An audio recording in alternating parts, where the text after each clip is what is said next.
Très chers membres de la communauté congolaise de partout dans le monde, bonjour. Nous venons chez vous aujourd'hui, le samedi 9 avril, plutôt 9 mai 2020. Nous venons avec des rappels, nous venons comme nous vous le disons, avec des conversations, nous venons avec l'explication en français de ce que nous avons publié sur notre page Facebook en anglais et que nous allons vous réexpliquer. Nous venons avec une causerie aujourd'hui, le week-end. Laissez-moi d'abord par commencer à dire bonjour à toi, monsieur Chadabello, et surtout que tu nous suis en ce moment. Monsieur Richie Mouya MK, merci beaucoup pour tes conseils et merci pour ton assistance. Nous serons ingrats si nous ne disons pas merci. Vous savez que nous avons demandé de l'aide ici ou l'assistance pendant que nos frères étaient malades. Aujourd'hui, nous venions de recevoir un don qui vient de très loin, qui vient de Kinshasa. Laissez-nous ici, au nom de la communauté congolaise de Champagne-Kani, dire merci à vous, monsieur Christian Ilunga, ingénieur, qui a pensé en nos frères qui sont malades. Nous allons dire merci à Maman Mboui Jolie, à vous, Maman Michel-Ange, Misenga, ainsi que Papa Francis Kwadi, Elinkulu, à vous tous qui êtes connectés en ce moment. Nous vous disons merci. Vous vous appelez Grâce Eric Mutombo. Recevez ici nos remerciements. Nous allons dire merci aussi à tous ceux qui vont se connecter après parce que nous savons que vous allez vous connecter. De quoi nous allons parler aujourd'hui? Aujourd'hui, nous allons continuer par parler ou donner la suite par rapport à ce que nous avons dit hier à la suite de Ahmad Arbery qui était tué par deux personnes. Nous donnerons aussi la suite de notre gouverneur JB. Nous allons dire qu'est-ce qu'il a dit, quelles sont les nouvelles dispositions, surtout par rapport aux églises. Nous allons parler aussi d'un vol qui sera organisé pour Kinshasa. Vous qui êtes aux États-Unis et qui êtes bloqués en ce moment, dans les 48 heures qui suivent, vous pourriez avoir l'occasion de regagner le Congo. Nous parlerons aussi des dons que nous avons reçus, la distribution de masques qui sera coordonnée ou qui sera faite par votre communauté, et plutôt votre comité directeur de Champagne-Kani. Nous allons aussi parler de hauts fonctionnaires de la Maison-Blanche qui ont caché, parce qu'il y a des informations que le haut responsable de la Maison-Blanche avait, qu'on leur a donné, mais ils ont caché. Il s'agit de quelle information? Nous allons parler de l'enfant. Vous savez qu'hier, on vous a dit, nous vous avions dit que l'enfant qui avait l'autre fois pris la voiture de ses parents, il avait fini par avoir un tour dans la Lamborghini. Nous allons vous donner la suite. Quel est le sort qui lui a été réservé par la justice? Nous allons parler aussi des Rantoul Food, où nous avons maintenant 55 cas de personnes qui sont infectées. Nous allons parler des législateurs qui proposent un fonds pour aider les gens à payer les maisons pendant cette période. Nous allons parler du comité des droits de l'homme, et plutôt des droits des familles ici à Champagne-Kani, qui assiste les gens à payer leur child support. Ou bien ce sont les obligations là que l'on a envers les enfants. Nous allons parler de la du possible le deuxième round de paiement de ces $2000. Nous allons vous donner encore la suite parce qu'il y a des voix qui se sont encore ajoutées. Nous parlerons de l'Wall Green. Là, nous serons sur Bloomington, croisement Bloomington et Prospect, ici à Champagne. Qu'est-ce qui est arrivé là-bas? Nous parlerons de recherches qui se font sur l'efficacité ou qu'est-ce que les rôles des vitamines D par rapport au coronavirus. Nous parlerons aussi, pour finir, nous parlerons de l'ARS qui a donné un délai pour les gens qui n'ont pas encore donné l'information sur leur direct deposit. Nous allons vite dire bonjour à vous, que je vous vois connecté en ce moment. Alain Guitouka, Étienne Totokani, à vous, Junior Bombambo, ma fille, White House, depuis Kentucky, et plutôt depuis Kentucky, vous nous suivez depuis Kentucky. Laissez que Dieu vous bénisse. Nos salutations aussi à toute la famille. Commençons par le premier point. Vous savez que nous vous avons parlé de Ahmad Arbery, qui d'ailleurs devait hier fêter ses 26 ans. Alors, il y a la personne qui avait filmé, la personne qui était dans la voiture arrière, qui filmait cette scène Alors, lui aussi est maintenant sujet de menaces. Il est sujet de menaces. Tout le monde le menace simplement pourquoi? Parce qu'ils disent, après que la police ait dit ça, ils disent que ils doivent maintenant enquêter sur toutes les personnes qui sont d'une façon ou d'une autre connectées avec ce meurtre. Ça veut dire qu'ils vont enquêter sur beaucoup de gens dans les quartiers où le meurtre a été commis. Alors, après cette annonce par la police, la personne qui avait filmé, qui s'appelle Roddy Bryan maintenant est sujet à des menaces. Les gens le menacent, ils disent pourquoi il avait publié. Et ce que, comme vous le savez, hier, il y avait ici même à Champagne aussi, à Champagne à Urbana, les gens ont couru pendant au moins 2,23 miles. Ils ont couru en l'honneur ou bien en mémoire de Ahmad. Parce que hier, Ahmad, normalement, devait totaliser 26 ans. Alors, partout, dans beaucoup de coins aux États-Unis, à Georgia et dans d'autres coins, et précisément parce que nous parlons de Champagne plus, ici chez nous aussi, les gens ont couru, et même les gens qui ont couru, ils ont dit que ce n'était pas une affaire des couleurs, c'est une affaire des hommes, c'est une affaire de tous les Américains, et qu'il est temps maintenant que les gens arrêtent avec des barrières de couleurs et se tuer pour rien. Donc, c'est ça. La personne est maintenant en insécurité simplement parce qu'il a dénoncé une vérité. Alors, on ne sait pas quelle sera la suite, mais du moins, s'il y a une suite, nous viendrons encore vous le dire. Merci beaucoup, maman. Promesse de Dieu. Je crois que c'est maman ou papa. Promesse de Dieu, du moins, c'est le nom que je vis. Papa Coco Katenda, Seydou MK. Merci beaucoup. Parlons maintenant de JB. JB qui est notre gouverneur. Vous savez qu'actuellement, il a donné 5 phases pour que nous puissions réouvrir complètement notre économie ou bien nos espaces, comme ça a toujours été. Et actuellement, comme vous le savez, nous sommes pendant la deuxième phase qui va se terminer le 28 pour que le 29, probablement, parce que c'est pas fixé, mais juste là, c'est la date retenue, le 29 mai, nous allons commencer la troisième phase. Et vous savez que jusqu'à la troisième phase va permettre à ce que 10 personnes au moins puissent commencer à se réunir. Et à la quatrième phase, ça sera qu'on va permettre 50 personnes de se réunir, même dans les églises, de se réunir 50 personnes, pas plus de 50. Plus de 50 personnes interviendra à la cinquième phase. Or, qui dit cinquième phase, ça dit qu'il faudrait qu'il y ait un vaccin très efficace, il faudrait qu'il y ait le produit pour lutter contre le Covid. C'est là alors que les activités reprendront à la normale. C'est pourquoi dans son point de presse il y a 2 jours, le gouverneur a dit ceci. Les églises risquent de ne pas ouvrir totalement jusqu'au moins 1 année ou bien au-delà. Je dis bien, il a dit que les églises pourraient ne pas ouvrir complètement avant 1 année ou plus à cause des virus. Pourquoi? Parce que si vous savez, vous suivez bien des phases, donc il n'y aura qu'après la phase 4 que les églises pourront être autorisées. Est-ce que le vaccin ou l'efficacité du vaccin sera prouvée dans 1 année, dans 2 ans, dans 3 ans? C'est pourquoi le gouverneur a dit que pour le moment, il est vraiment difficile pour les églises. Peut-être que ça sera au-delà d'1 année que les églises pourront fonctionner normalement. Qui dit fonctionner normalement, ça serait qu'ils pourront se réunir comme d'habitude avec un grand nombre. C'est ce qui a envoyé même, avant même qu'il ne prononce ça, 2 églises ici à Illinois ont porté plainte contre le gouverneur. Il y a une église qui est à Neal. Neal, c'est une ville ici à Illinois, et puis l'autre de Chicago.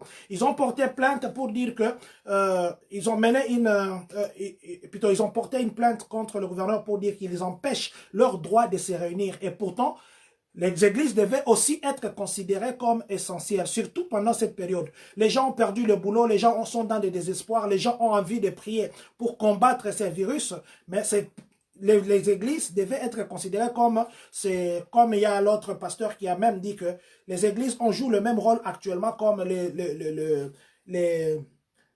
box, les cartons qui sont dans des shops, et que les clients viennent pour voir ces cartons ou ouvrir ces cartons pour voir ce qui est dedans. Et que les églises actuellement doivent jouer aussi le même rôle, que les fidèles viennent ouvrir pour voir ce que Dieu a préparé pour eux. Alors, nous savons qu'il y avait dans le passé quelqu'un qui avait aussi porté plainte contre le militaire, d'ailleurs un shérif qui avait porté plainte, et cette plainte était nulle et sans effet. Nous pensons aussi, parce qu'il y a beaucoup de voix qui se sont levées, il y en a qui ont critiqué même les églises, beaucoup de gens qui ont critiqué les églises, ils ont dit, mais vous obligez l'État à ouvrir, mais pourtant vous êtes exempté des taxes, vous ne payez pas des taxes, payez alors des taxes pour que vous puissiez encore commencer à parler parce que vous voulez faire tuer les gens. En fait, ce sont des discussions qui tournent tout autour, mais du moins, nous savons que les gouverneurs, selon ce qu'il a dit, et que les églises, nous pourrons peut-être ne pas ouvrir dans une année. Ou, je pense, moi, peut-être que les pasteurs trouveront une formule, si on s'est limité à la 4e phase, peut-être de commencer à réunir les gens, peut-être une église, une prière les dimanches, une prière les vendredis, une prière les samedis, par exemple, et puis scinder les gens en groupe. Ça, c'est juste une proposition, plutôt une pensée que nous avons. Donc, en fait, ça, c'était ce qui concernait le gouverneur Djibi. Il a même rappelé que actuellement ici à Illinois, nous avons hier atteint 2887 nouveaux cas. Nous avons 2887 nouveaux cas ici à Illinois et ça a fait un total sur l'État de 73 760 personnes qui sont testées positives. Et puis 130 nouveaux cas, et plutôt 130 morts. La journée d'hier, on avait 130 morts, qui fait un total sur l'étendue du territoire d'Illinois de 3241 personnes qui nous ont quittés. Alors, il se demande avec toutes ces circonstances, devons-nous continuer avec des phases de réouvrir ou il faudrait encore penser comment réouvrir. Donc c'était là le gros de monsieur le gouverneur Djibi. Il y en a qui sont venus aux États-Unis, il y en a qui sont ici, il y en a qui sont là, qui se demandent comment ils vont rentrer au pays. Il y en a qui se demandent comment ils vont rentrer. Alors, il y a une occasion qui vous est donnée.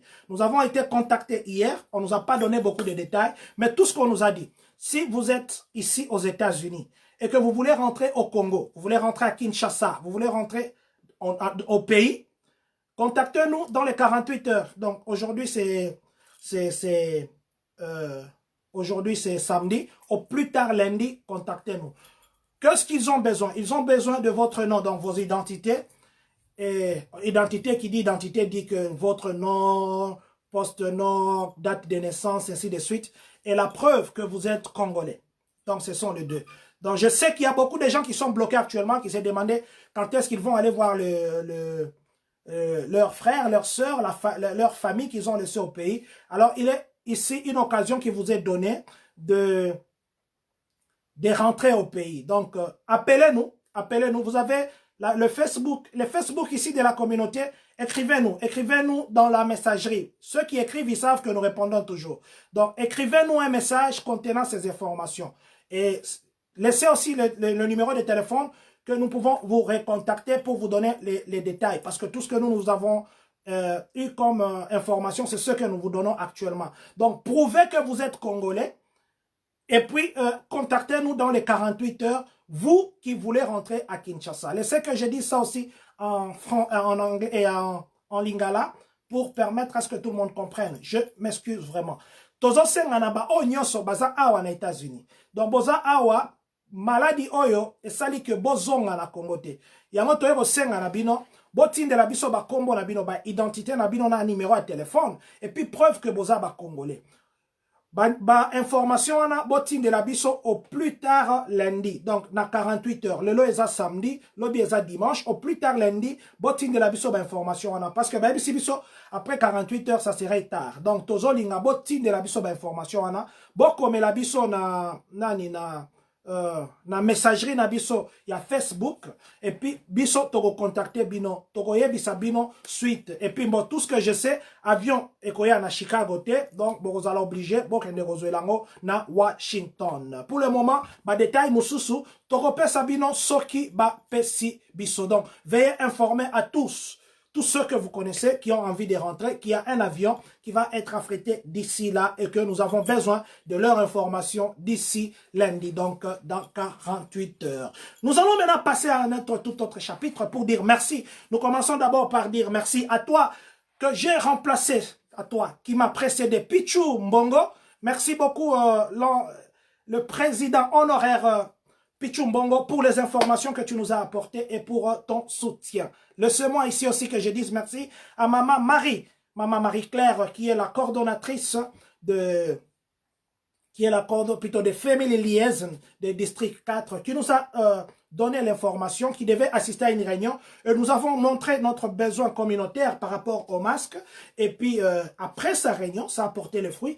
On a offert à la communauté congolaise de Champagne-Kani des masques. Les masques qui viennent de Carle, nous en avons quelques échantillons ici. Je vais vous montrer les exemplaires. Donc, vous voyez, ça sera dans des sachets comme ça. Ce sont des masques que nous avons reçus de Carle. Il y en a quand même beaucoup. Il y en a beaucoup. Il y en a quand même beaucoup. Alors, je vais vous montrer juste, je vais prendre juste un pour vous montrer comment c'est beau, comment c'est bien. Alors, c'est comme ça se présente comme ça. Et puis, vous pouvez ouvrir ça comme ça. Et puis, porter. Et puis, porter. Alors, nous allons donner 2 par famille. Nous allons donner, après concertation avec le comité directeur, ça serait que nous donnerons 2 par famille. Et nous allons nous organiser peut-être, parce qu'aujourd'hui c'est déjà samedi, demain c'est dimanche. Nous allons vous annoncer d'ici lundi, le point de distribution sûrement ça sera chez Maman Lisette. Nous serons dehors, vous n'allez pas descendre de votre véhicule, nous allons vous donner comme les autres font la distribution. Mais quelque chose que nous voulions préciser ici est que, après concertation, nous voulons d'abord, pas que nous excluons les gens, ce n'est pas pour exclure, c'est pour aussi encourager tout le monde. Nous allons d'abord commencer par distribuer à ceux qui se sont déjà enregistrés comme membres effectifs. Donc, si vous avez déjà remis votre fiche, nous allons d'abord commencer par distribuer à ces gens-là. Ce n'est pas que les autres qui n'ont pas encore remis leur fiche ou qui ne se sont pas encore enregistrés n'auront pas ça. Non, nous aurons des fiches au lieu de distribution. Quand vous venez, vous remplissez votre fiche, on vous donne votre masque. Ça, ce n'est qu'un premier lot. Ça, c'est juste, nous en avons beaucoup ici. Ce n'est qu'un premier lot. Karl continuera à nous donner. Nous disons merci infiniment à l'hôpital Karl et à tout son staff par rapport à ce qui nous ont donné comme don. Et nous encourageons la communauté. Nous allons publier les jours que nous allons distribuer. Ça dépendra de la disponibilité des autres membres du comité directeur et nous allons vous informer. Normalement, on devait le faire demain, mais on n'a pas eu le temps de vraiment mettre la modalité de distribution, mais je crois que d'ici lundi, nous allons vous dire quand est-ce que nous allons donner. À notre frère Félix Kamunga qui nous pose la question de savoir l'avion qui traque Kinshasa vers les États-Unis. Nous avions déjà communiqué et nos frères qui étaient là étaient déjà venus, mon frère. Je pense que si prochainement il y a une occasion, nous ne manquerons pas de les dire. Nous sommes maintenant au niveau de la Maison Blanche. Nous sommes là-bas où leurs hauts responsables de la Maison Blanche ont caché un rapport que les médecins qui sont spécialistes à l'étude de ces coronavirus par rapport à des phases d'ouverture, ils ont donné un rapport et que la Maison Blanche, je crois le rapport avait une 60aine de pages et que la Maison Blanche n'a publié que les rapports qui avaient 19 pages et pas l'autre parce que le médecin, apparemment, cet rapport, selon ce que les gens disent ou selon ce que les journaux disent, ces rapports-là ne voulaient pas que la Maison Blanche agisse de la façon qu'ils agissent actuellement parce qu'ils exposent plus le peuple. Et ça devait être une autre façon de faire. Mais ils ont caché ces rapports. On se pose pourquoi est-ce qu'ils sont juste en train de vouloir que l'économie fonctionne au détriment de la santé et de la sécurité des peuples. Ça, c'est un point d'interrogation. Nous sommes maintenant à cet enfant-là qui a été héros. On en parlait de lui aujourd'hui. Ça sera la 3e fois, peut-être aussi la dernière fois qu'on parle de lui. Vous savez que la première histoire, nous vous avions dit qu'il a volé la voiture de ses parents ou il a pris pour conduire. La deuxième histoire, c'était qu'il y a quelqu'un, hier nous vous avions dit, qui est venu avec la Lamborghini pour lui faire un tour. Et la 3e, maintenant, on s'est demandé, est-ce qu'il devait avoir des charges contre cet enfant? Alors, jusqu'à hier, la police s'est prononcée, ils ont dit qu'il n'y aura pas de charges pour la famille, contre la famille de cet enfant, parce que selon les investigations, il n'y avait pas de négligence. Vous savez que si la négligence était établie, donc cet enfant ou cette famille devait être en trouble, parce que l'enfant n'a que 5 ans. Alors, nous disions que la famille n'a pas eu de condamnation, la famille n'a pas eu de charges ou de poursuites pénales, simplement parce que selon que les circonstances se sont passées, l'enfant était c'est sa sœur qui est d'ailleurs pour le moment qui est adolescente, donc qui le gardait. Alors la grande sœur ou la sœur a eu un peu sommeil. Et puis l'enfant de 5 ans a profité pendant ce temps pour prendre les clés parce que les parents travaillaient. il a profité pour prendre les clés de la voiture et conduire. Donc, la bonne nouvelle pour cet enfant ou la famille est qu'il n'y aura pas de charge contre cette famille. Nous sommes maintenant à Rantoul Food. Vous savez qu'il y a 700 travailleurs là-bas et que pour le moment, il y a 55 cas de personnes qui sont diagnostiquées positifs. Alors, hier, il y avait une équipe qui était sur place pour tester, une équipe de Public Health qui était là-bas, de la santé publique, pour tester les gens. Nous sommes venus même pour dire à nos frères qui n'étaient pas partis au boulot, de partir se faire tester. Ils seront là encore aujourd'hui. Je crois même qu'ils sont déjà là aujourd'hui. Alors, nous vous prions, parce que nous savons qu'il y en a qui refusent d'aller se faire tester. La maladie corona, ce n'est pas une maladie de honte, ce n'est pas une maladie de Otambolamabe, comme on dit en lingala. Ce n'est pas une maladie des mains sales, comme les autres disent. Et quand bien même ça aurait été la maladie des mains sales, la maladie des mains sales n'a jamais été une maladie honteuse, bien qu'on a donné ça le nom de mains sales. Je ne pense pas que c'est une maladie honteuse. Ce n'est pas aussi une maladie qui, c'est pas moi, ça a trait à l'intimité pour cacher. C'est une maladie normale comme une tout. Alors nous encourageons nos frères parce qu'hier on nous a reporté qu'il y en a qui ont refusé d'aller se faire tester. Nous vous encourageons, vous qui travaillez à Rantoul Food, s'il vous plaît, allez vous faire tester. C'est aussi une façon pour vous de connaître votre état actuel. C'est aussi une façon pour vous de protéger ceux qui vous sont chers, de vous protéger aussi vous-même. C'est vrai que la société a dit maintenant ils ont pris de nouvelles dispositions. Ça veut dire ils ont ajouté d'autres espaces dans des lignes, ils ont diminué la vitesse, ils ont créé maintenant les espaces entre les personnes pour lutter contre le Covid-19. Espérons que dans les futurs, ça sera des mesures qui seront respectées. Au lieu que, on ne pense pas que ça sera seulement pour cette période parce qu'il y a les gens qui inspectent. Espérons que ça va continuer. Nous parlons maintenant aux législateurs. Il y a des législateurs, vous savez que pendant cette période, les gens perdent les emplois. Il y en a même que depuis mars, ils n'ont jamais été payés pour leur unemployment, ainsi de suite. Nous vous avions dit ça hier. Alors, il y a les législateurs qui ont proposé que pendant cette période, que le gouvernement puisse trouver une aide pour le logement. Ça veut dire qu'un financement qu'on va donner pour assister les gens qui ont les mortgages et puis qui ont les leases. Donc, mais il y a un républicain qui a répondu, qui est sénateur, qui a dit que non, le gouvernement avait déjà trouvé solution à cette question et ils avaient affecté l'argent ailleurs. Alors, nous ne savons pas parce que la demande est croissante maintenant.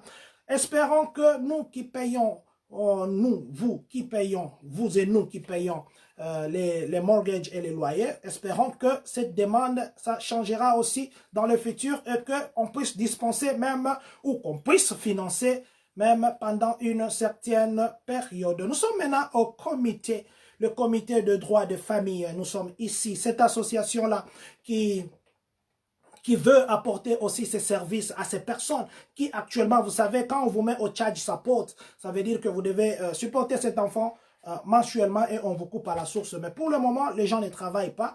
Il n'y a pas moyen de vous couper à la source. Qu'est-ce qu'on va faire? Est-ce que vous devez commencer à puiser dans vos savings pour payer ça? C'est pourquoi cette association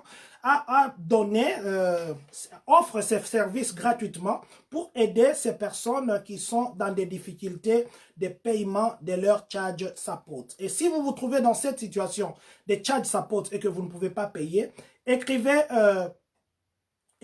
à Champagne Family Law, donc Champagne comme Champagne, Family, c'est famille en anglais, Family, F-A-M-I-L-L-Y, Law, L-A-W, @gmail.com. Écrivez pour que l'on puisse vous aider. Et ces gens qui sont éligibles, ce sont les gens qui ont les laid-off, donc vous ne travaillez pas pour le moment, vous avez les laid-off et puis vous avez des difficultés financières. Faites ça, on va vous aider parce qu'on va modifier un peu la loi sur les child support, surtout pendant cette période. Alors, nous allons parler de stimuli check.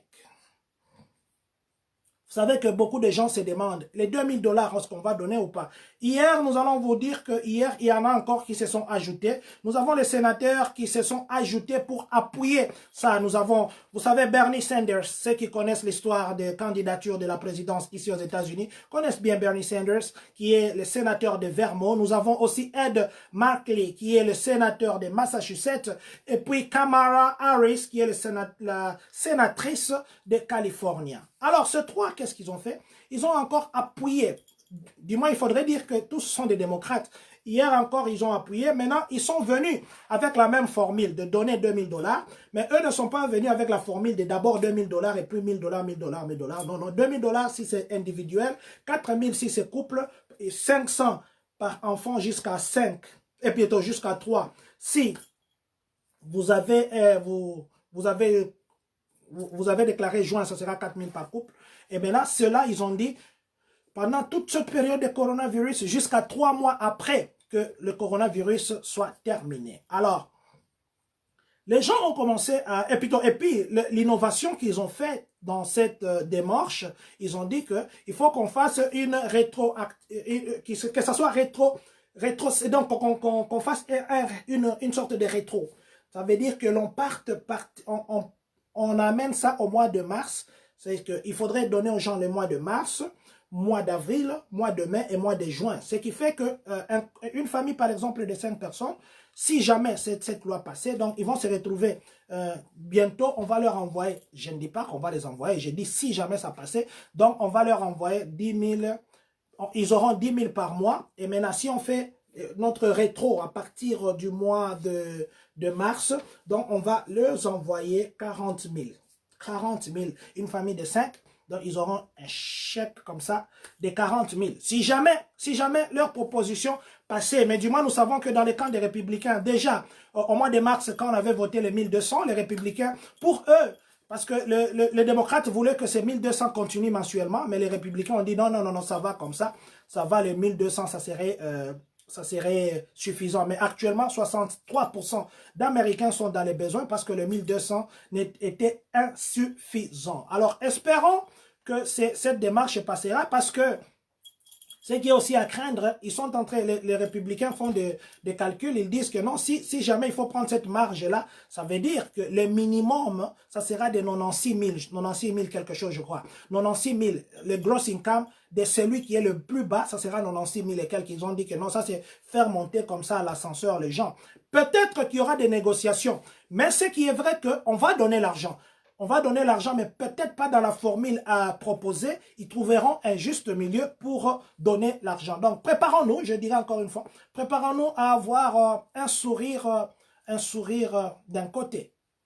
Le temps que les deux sourires reviennent.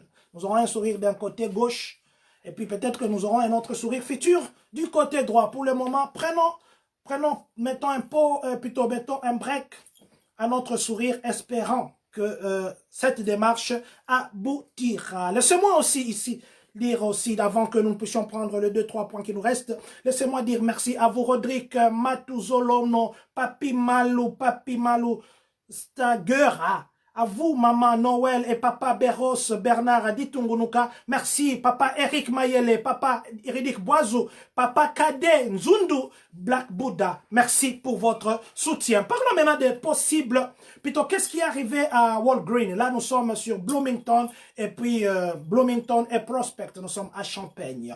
Il y a un Walgreen là-bas au coin. Le jeudi soir, on a testé un travailleur positif, alors les shops étaient obligés de fermer pour un petit temps, le temps pour eux de jeter, le produit pour désinfecter et puis pour nettoyer.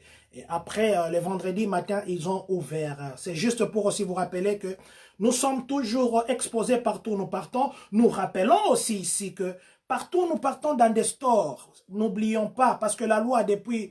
le premier, c'était que nous devions porter des masques partout où nous partons. S'il vous plaît, n'oubliez pas de porter vos masques partout. Vous entrez dans un store, portez des masques. Vous allez acheter les choses. Excusez-moi, c'est juste un constat que je fais. Vous allez acheter des choses. Si vous trouvez que vous allez commencer à choisir des choses comme ça, vous savez, au Congo, quelqu'un peut avoir à acheter un poisson, il va commencer d'abord, il les prend, il les regarde, il les remet. Il prend, il regarde, il remet. Et puis on va lui donner des choses. Il va lécher le doigt en oubliant qu'il venait de toucher les histoires. Et puis il va encore toucher les autres choses, ainsi de suite. Et même ici, je vis des gens, ils vont acheter des aubergines. Et puis il va d'abord, il va commencer à essayer comme ça, il regarde, il part. Ou même des ciboulettes. Des gens font comme ça. Vos mains là, nous sommes pendant une période très critique. Évitez. Si vous voyez que vous allez acheter une chose, regardez, faites les checks avec vos yeux et puis une fois que les yeux ont conclu, alors allez-y, prenez ça. Ne touchez pas à toutes les histoires comme ça parce qu'il faut que vous puissiez trouver ce qui vous plaît. Non, faites les checks avec les yeux parce qu'on ne sait pas où est-ce que vous avez touché, qu'est-ce que vous avez fait. Quelqu'un va venir aussi, va prendre ce que vous avez peut-être, entre guillemets, laissé vos germes là-bas. Ça sera une contamination que vous avez créée. Alors, portons aussi des masques. Parce que si nous n'avons pas de masques, la nourriture est là. Supposons que l'on vend ici, c'est un exemple que je prends. Il y a les arachides qui sont là ouverts. Et moi, je vais venir.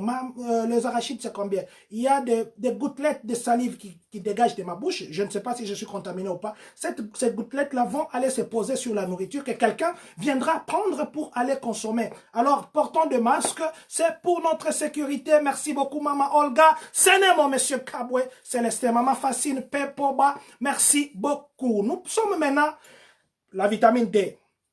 Les recherches actuelles ont prouvé que les hommes qui ont la peau un peu sombre, donc pour ne pas parler de noir, ils n'ont pas beaucoup de vitamine D. Ça, ce sont les recherches.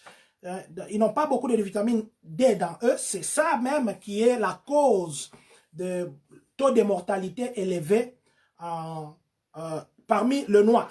Mais maintenant, en Afrique, on n'a pas constaté. Parce que s'il faudrait que nous partions avec cette hypothèse, ça veut dire qu'en Afrique, qui est dans les berceaux de noirs, on devait trouver beaucoup de morts pour cette population-là. Or, c'est que nous savons que, par exemple, nous prenons juste un exemple de Goma. Goma, le confinement est déjà fini parce qu'on a dit qu'il n'y a plus de cas. Alors, on devait trouver, parce que ça, c'est les noirs qui sont là, on devait trouver beaucoup de cas de morts là-bas. Est-ce que parce qu'ils ont dit que la France, par exemple, partout là où l'Italie, là où l'Allemagne, là on a trouvé beaucoup de cas, on a remarqué que dans leur corps, il n'y avait pas beaucoup de vitamine D.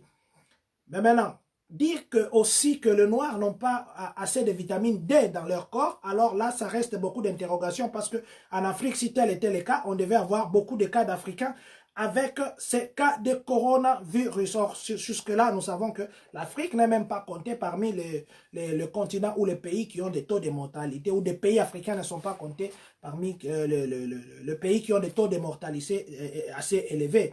Mais, alors, tout ce que nous allons dire est que on ne néglige jamais une recherche. S'il y a moyen que nous pouvons renforcer, vous et nous pouvons renforcer les taux de vitamine D dans notre corps, s'il vous plaît, je vous prie, nous vous encourageons de chercher à augmenter les taux de vitamine D, soit en achetant des vitamines ou en recourant à des moyens naturels pour augmenter les taux de vitamines parce que ça booste votre défense, votre défense. Alors, essayons de ne pas négliger l'information. Faisons un effort pour peut-être booster notre vitamine D. Merci beaucoup, Papa André Mundika. Merci beaucoup, Maman Sylvie. Que Dieu vous bénisse, Enoch et tout le monde. Nous parlons maintenant à l'ARS qui a donné les deadlines, comme on appelle en anglais, la fin. Donc, il faudrait, vous qui n'avez pas encore donner vos informations pour les direct deposits, pour votre chèque qui devait entrer. Si vous n'avez pas encore donné vos informations sur les direct deposits, faites-le au plus tard le mercredi 13, donc le mercredi prochain. Après le mercredi 13, vous n'aurez plus la possibilité de mettre vos informations. Donc, c'est un ultimatum que l'ARS, d'ailleurs, ils ont laissé un long moment. Allez là où il y a le Get My Payment, et puis Get My Payment sur leur site de l'ARS, et puis mettez vos informations. Nous pensons que nous avons épuisé ce que nous devions aujourd'hui partager. Demain, c'est dimanche, nous n'allons pas nous voir. Nous allons nous voir le lundi avec la précision sur la distribution de masques qui nous a été donnée par Karl. Nous voulons dire ici merci à Linda Mousswamba, à vous Noël qui m'y a vu, à vous Noël qui m'y a vu, Papa Noël, à vous tous qui êtes à la maison, maman et tous les enfants, que Dieu vous bénisse. Nous allons ici dire que nous avons besoin de vos conseils, nous avons besoin de vos orientations, nous avons besoin de vos remarques. S'il y a quelque chose qui vous énerve et que vous voyez que les comités directeurs le font, s'il vous plaît, n'hésitez pas, venez nous dire. Parce que tout ce que nous voulons, comme nous le disons toujours, si nous ne sommes pas unis, le nom comité ou communauté n'aura pas ce sens. On n'est pas en communauté en étant divisé, on est en communauté en étant unis. Et nous portons un témoignage ici pour dire merci à vous, communauté congolaise de Champagne-Kani, vous faites beaucoup. Beaucoup vraiment. Nous allons aussi ici pour dire merci, nous n'avons pas eu le temps de le dire. Merci aux femmes en action. Les femmes en action, pourquoi nous les mentionnons? Un jour, nous allons aussi mentionner Simba, le groupe Simba, s'ils font quelque chose que nous devons le mentionner. Nous allons un jour aussi dire merci à vous, Tikae Swatombouama, à vous, le groupe de C11T, c'est comme ça que vous m'aviez dit, vous vous appelez, à tous les autres groupes, les anciens, les réseaux des hommes, les réseaux des hommes, tous ces groupes-là, nous viendrons vous dire merci. Nous venons vous dire merci. Nous disons à la femme en action pourquoi. Elles ont fait une action au Congo en donnant aux orphelins des histoires pendant cette période. Et puis, elles ont aussi aidé les gens qui étaient à Kalembelembe. Les mamans qui étaient incapables de sortir de la maternité, elles ont payé pour eux. Alors, pour elles plutôt, nous allons dire merci à cette organisation et que Maman Titina aussi Makiese, que Dieu vous bénisse. Papa Ipombungu et Maman Gladys, que Dieu vous bénisse. Il ne nous reste qu'à dire que Dieu bénisse les États-Unis d'Amérique, que Dieu bénisse la République démocratique du Congo et que surtout, que Dieu bénisse le Congolais des Champagne-Kani.